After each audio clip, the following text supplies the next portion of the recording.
Students, we are studying lesson number 3 from your Oxford English book, The Adventure of the Dying Detective.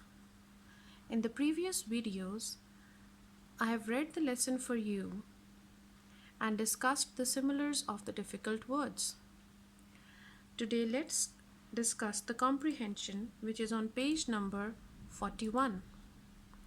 The first question asks, who told Dr. Watson that Holmes was ill? And the answer is, Holmes' landlady told Dr. Watson that Holmes was ill. The second question asks, explain how Holmes pretended to be ill, comment on his appearance and his actions. And the answer is, his appearance. He looked terrible and unwell. His hands twitched, his voice croaking. There was a flush upon his cheek and crust on his lips. His actions: he lay listlessly on the bed.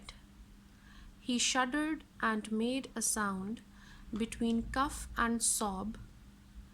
He talked with feverish animation, and he was babbling like a foolish child. The third question is, where does Culverton Smith usually live? And the answer is, Culverton Smith usually lived in Sumatra.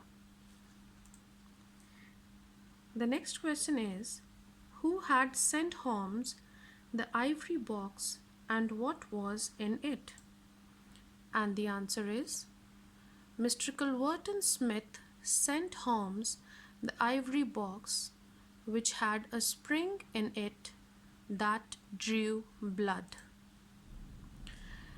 The fifth question is, why did Culverton Smith want to kill Holmes? And the answer is, Mr. Culverton Smith wanted to kill Holmes because Holmes knew that Mr. Smith had killed his nephew. The next question asks, who was waiting outside Holmes' house and what signal was he waiting for? And the answer is, Inspector Morton was waiting outside Holmes' house, and the increase in the light of the gas lamp was the signal he was waiting for. Question number 7 is, where did Watson hide and why did Holmes need him there? And the answer is, Watson hid in a room just behind the head of Holmes' bed, and Holmes wanted him to be there to listen with all his ears when Mr. Culverton Smith confessed his crime. Students, now you have the answers to the questions in the comprehension. You have to note them down in your notebooks.